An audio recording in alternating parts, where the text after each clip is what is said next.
Olá pessoal, tudo bem? Sejam bem-vindos a mais um episódio do Instituto Bem Fazer. Meu nome é João Marcos Carrara, sou diretor administrativo do Instituto. Estou aqui para apresentar esse podcast juntamente com a Carolina Fonseca, diretora executiva. Olá, pessoal. Sejam muito bem-vindos. E hoje, Carol, nós temos dois convidados mais que especiais para a gente conversar um pouquinho sobre o quê? Pediatria e sobre o brincar, mas não só terapêutico, como a gente já falou aqui também nessa série de podcasts. Mas com a visão lúdica, entretenimento, que isso também é fundamental dentro de uma pediatria. Então, para começar a falar, eu gostaria de convidar o Dr. Daniel Vieira, um grande parceiro do Instituto, é inclusive um dos nossos capacitadores e voluntários do Instituto. Então, Dr. Daniel, eu gostaria que você falasse um pouquinho para o pessoal, quem você é, o que você faz, como você nos conheceu. Obrigado pelo convite. Então, eu sou Daniel, sou médico oncologista do Hospital do Câncer de Londrina.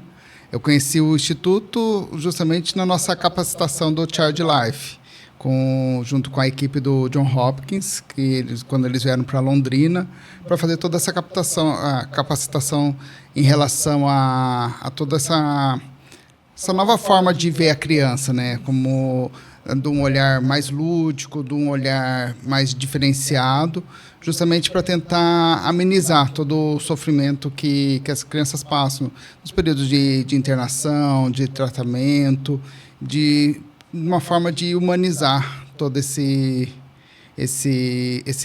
processo penoso que elas acabam passando, né, ao longo E o que é bacana é o envolvimento da família, né, Sim. doutor?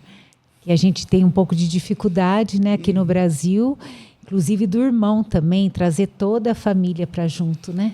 A gente acaba usando de maneiras mais lúdicas, trazer o envolvimento da família como um todo, né? Não só da criança entender aquele processo que ela está passando, do adoecimento, de tudo que ela vai sofrer ao longo de todo o seu tratamento, mas também trazer a família mais para perto disso, dos irmãos, porque muitas vezes o irmão acaba não entendendo por que meu irmãozinho não está ficando em casa, por que minha mãe não está ficando em casa. Então, de trazer de maneira lúdica, deles entenderem, através do brincar, todo esse processo que eles vão passar. E, doutor, aproveitar que você citou sobre ludicidade dentro do processo de tratamento, eu gostaria de convidar para dar a palavra também, apresentar a vocês o Panda, que inclusive agradecer pelo contato, o Dr. Daniel nos apresentou o Panda. Ele trabalha lá no Sírio-Libanês, também trabalha com eventos, enfim, multifunções o Panda. Foi um prazer conhecer ele e inclusive é um prazer estar recebendo ele hoje aqui no nosso podcast. Então, Panda, eu gostaria que você desse uma palavrinha aqui para o nosso público, para nós aqui também, um pouquinho quem é você, como que você chegou a esse trabalho, o que te motivou a isso? Boa noite. Perdão, já comecei errado, né? Vou voltar. Não, pode seguir. Muito obrigado pelo convite, antes de mais nada. É um prazer estar aqui, conversar com vocês sobre esse tema que me é tão caro, sobre o brincar especificamente e sobre como a criança entende o mundo que a cerca. Eu sou formado em artes cênicas, eu não sou da saúde, eu não sou do mundo da saúde, mas o mundo da saúde sempre fez parte da minha atuação. Eu, desde a minha formação, sempre trabalhei muito com criança, eu sempre pesquisei muito a linguagem de comunicação voltada para a criança. E aí isso me levou para o ambiente de saúde como uma possibilidade de ajudar, de fazer uma interface entre equipe e aquilo que a criança deseja ou que ela é capaz de compreender dentro do ambiente em que ela está inserida. Então, através do brincar, fazer com que a criança compreenda, aceite e contribua com o desenvolvimento do tratamento e com o bom andamento do tratamento dela, mas sem perder a essência de que ela é criança, sem perder o lugar de que ela é uma criança e que ela precisa ser olhada como tal. Então, a minha pesquisa, já de muitos anos, é em cima disso, é de como a criança compreende o mundo e como o mundo pode se fazer compreender para ela. E aí eu me valho de algumas ferramentas, do balão, da contação de história, da musicalidade, para poder estabelecer esse vínculo com a criança. Ótimo. E o que você vê, qual que é a reação da equipe toda junto a você, a equipe multidisciplinar? Isso é um processo, né? Se eu olhar lá para trás, se eu olhar 20 anos atrás, eu era o palhaço da sala de espera. Eu era alguém que estava ali para distrair a criança em algum momento do dia em que fosse possível distrair a criança. E aí, com o tempo, as pessoas vão entendendo que esse distrair pode ser muito mais, que este brincar pode ser muito mais. Então, a partir do momento que a equipe compreende o quanto a criança que brinca, a criança que recebe comunicação de forma clara, assertiva, olho no olho, com objetivos claros do que é necessário dela, tendo certeza de que ela está compreendendo tudo aquilo que está acontecendo, facilita o bom atendimento do resto da equipe. E como facilita o vínculo e a criação de laços com a equipe, com a família, os espaços foram se abrindo. Então, naturalmente, as pessoas foram abrindo um pouco mais as suas guardas e permitindo que o palhaço, ou que o recreador, ou que o escultor de balão, ou que o tio que cantou, ou o tio que cantou a história, acessasse um pouco mais tanto a equipe quanto as famílias, para ser aí sim um humanizador do ambiente, e alguém que facilita os vínculos e as relações entre todos. E não só da criança com a equipe, mas da equipe para com a criança e integração com as famílias. É perfeito. Doutor Daniel, esse brincar é muito importante, mas na nossa metodologia do Child Life, a gente vai um pouquinho além do brincar, que é o educar a criança. Uma das nossas ferramentas é o boneco terapêutico, nós temos N ferramentas. Depois do curso, da nossa capacitação, o que mudou na sua atuação? É difícil a gente, às vezes, explicar para a criança aquilo que ela vai passar, todo o processo de sofrimento que ela vai passar. O que é um acesso venoso, o que é uma injeção, o que é uma coleta de um exame. Então, isso às vezes é muito difícil para a criança entender o que ela está passando naquele momento. E com a metodologia do Child Life, a gente trabalha muito com boneco terapêutico, que é justamente para mostrar para a criança qual é o processo que ela vai passar.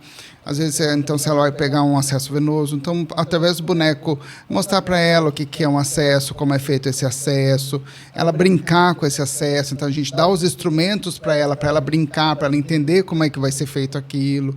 Então, a gente tem vários bonecos de várias patologias, de doenças, de tipos diferentes de acesso, de tipos diferentes de processos cirúrgicos que essas crianças poderiam passar, justamente para que ela entenda de uma maneira mais lúdica, que ela possa brincar com aquilo e que aquilo seja uma maneira melhor para ela não se defender, mas ela entender a previsibilidade. Exatamente.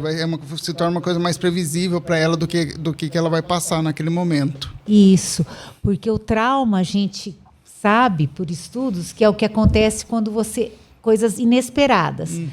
Mas o que a gente tenta passar para a criança é que ela vai ter a dor, ela vai passar pelo processo, não é fácil, mas ela já sabe o que vai acontecer. A gente brinca muito deles de médico, eles são os médicos na hora, né?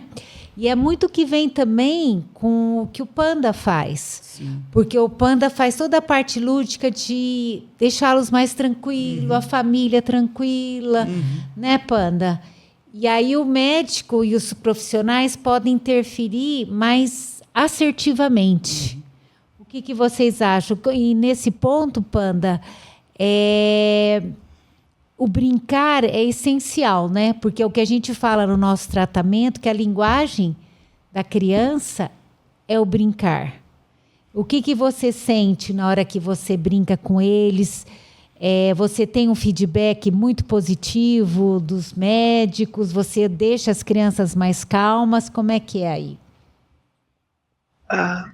Eu acho que vai um pouco além do brincar ser a linguagem da criança. O brincar é a única possibilidade de comunicação com a criança. Concordo plenamente. A criança não vai ser acessada por uma palestra. Sim. A criança não vai ser acessada por um discurso gigante. Ela não vai compreender de forma melhor ou mais adequada com alguém explicando gráficos para ela. A criança só vai entender, aceitar o procedimento, o tratamento e até contribuir a partir do momento que isso se apresente de forma lúdica, a partir do momento que ela possa desenvolver algum vínculo com aquilo que a faz aprender. Se a gente pensar numa criança, como é que ela aprende a correr ou não risco num ambiente? Ela brinca de pega-pega. E brincando de pega-pega, ela vê aonde tem risco e aonde não tem risco. Como é que ela aprende a se socializar? Ela brinca de escolinha. E aí ela dá aula para os seus bonecas, para os seus ursos ou para os seus amigos. Então a criança aprende valores da vida adulta através do brincar. Então quando eu digo que vai além, eu estou tentando dizer que o brincar, apesar de às vezes colocado nesse lugar menor, ele é a única possibilidade de se relacionar com a criança. A única possibilidade verdadeira de se relacionar. Exatamente. Então, quando a equipe compreende esse vínculo e entende a importância desse brincar, a equipe também passa a brincar. A equipe também passa a se valer dessa ferramenta, né, no seu dia a dia. Então, a minha experiência hoje, no ambiente em que eu trabalho, é de uma equipe que interage de forma direta, tanto comigo quanto com as crianças, e já compreenderam essas ferramentas. Então, eu posso dizer que todos nós nos beneficiamos, tanto equipe quanto crianças. Fantástico. Por isso que uma coisa que eu acho fantástico do trabalho que o Panda faz, é porque ele eleva um pouco, porque quando a gente pensa no Child Life, a gente está pensando muito naquela ideia terapêutica, né? Do que nós vamos fazer com essa criança e qual vai ser... O Panda, ele traz um outro nível de brincar, porque ele não vai pensar só no lado terapêutico, mas ele consegue entender a faixa etária, de como que funciona essa socialização dessa criança, de todos os processos de desenvolvimento que ele vai fazer.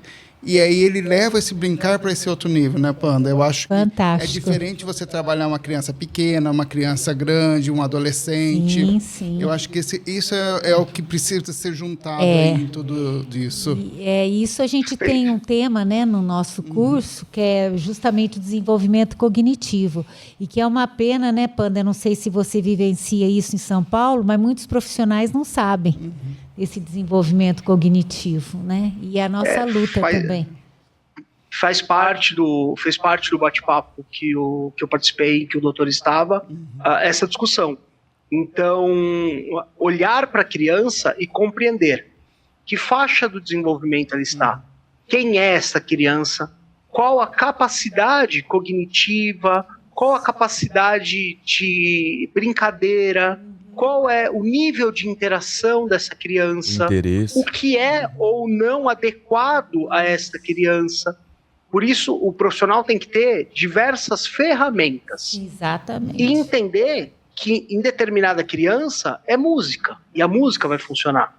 Para outra criança, uma contação de história.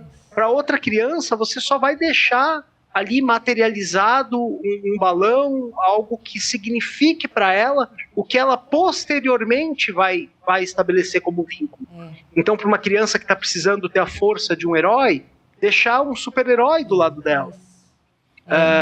E aí, entendendo quem é cada criança, nessa relação que é direta, que é diária. A gente está falando de crianças que nem sempre têm uma relação breve com o ambiente hospitalar, né? Especialmente com crianças que têm longa permanência ou crianças que têm períodos maiores de idas e vindas, você consegue estabelecer esses vínculos de forma mais direta. Para aquela criança de vínculo rápido, é o tio da brincadeira. É o tio que vai me ajudar a ficar mais tranquilo e aceitar aqui hoje e tá tudo bem.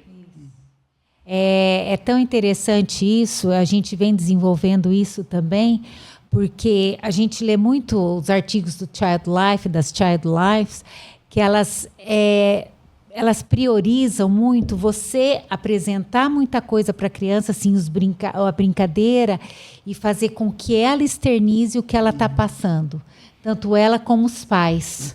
Vocês acham que os pais cooperam mais? Você consegue um vínculo maior de trust, de confiança, depois desse trabalho todo? É isso que elas pregam, sabe? É o ouvir tanto os pais como as crianças durante todo esse processo de brincadeira, todo esse processo de envolvimento, né?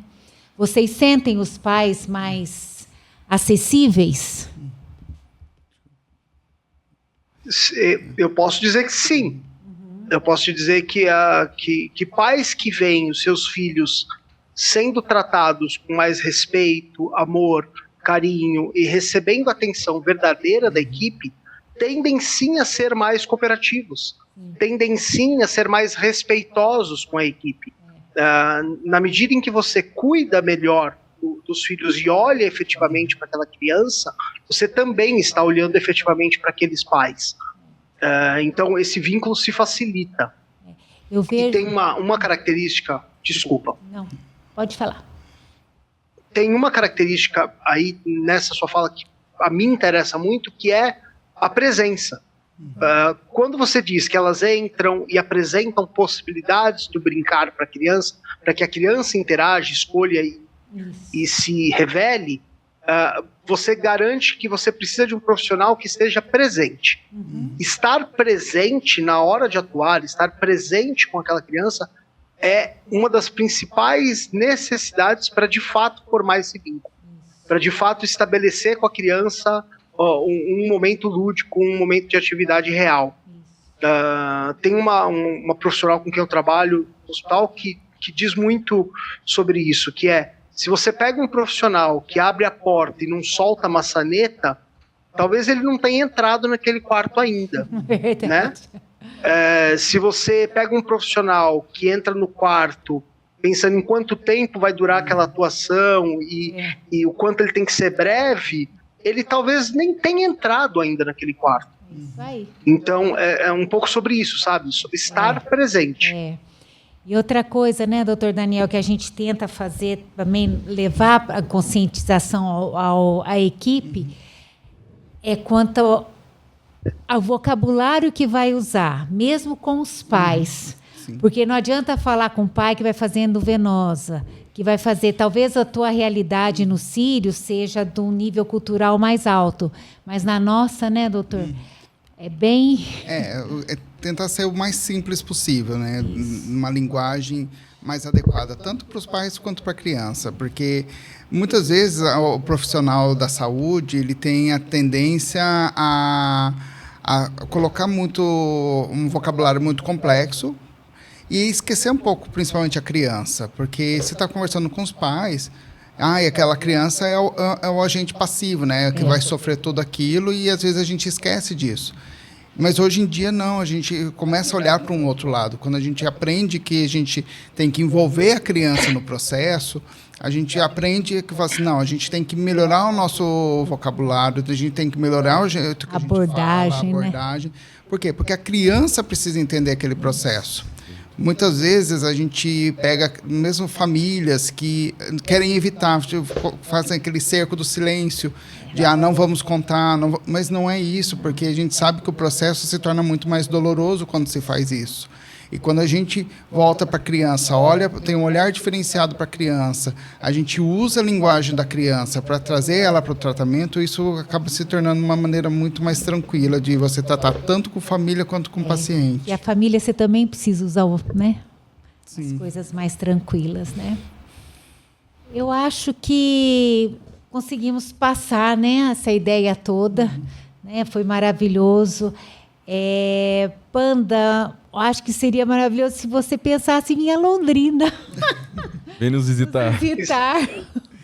Estou aberto a convites, estou aberto a convites. Então, quem sabe a gente consiga fazer, né, uma oficina com ele aqui, com o pessoal, com a doutora Tânia, né? Porque eu vou falar para vocês, o trabalho que eu conheci do Panda lá no Sírio-Libanês é um trabalho assim, fantástico, que tem que ser disseminado. Então. É um trabalho muito bonito que ele faz. E quem sabe a gente pode contar com você no futuro, na nossa equipe também, disseminar os dois juntos, né? Levar a educação da doença com a tua educação junto, né? E a gente quer um questionamento, né? Se o Child Life precisaria ser um profissional da saúde.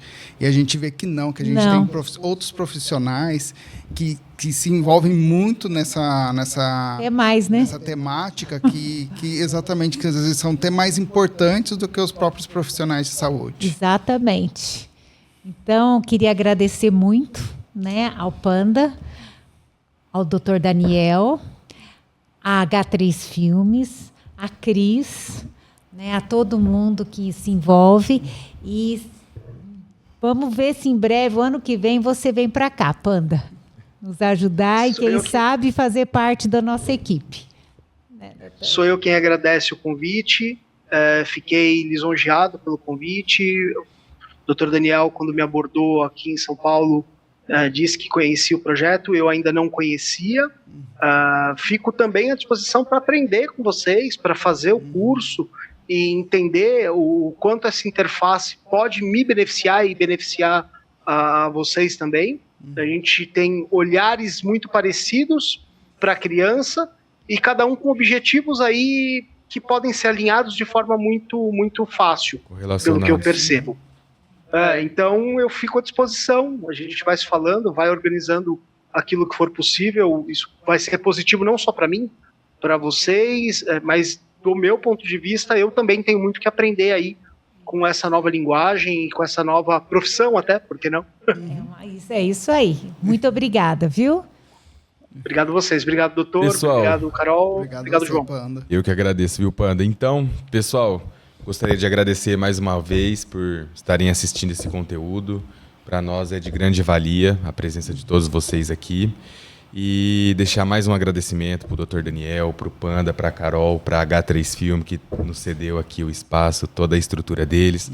A Cristiane Teodoro também, parceira nossa, já faz um tempinho. Mas então é isso, pessoal. A gente vai ficando por aqui e até o próximo episódio.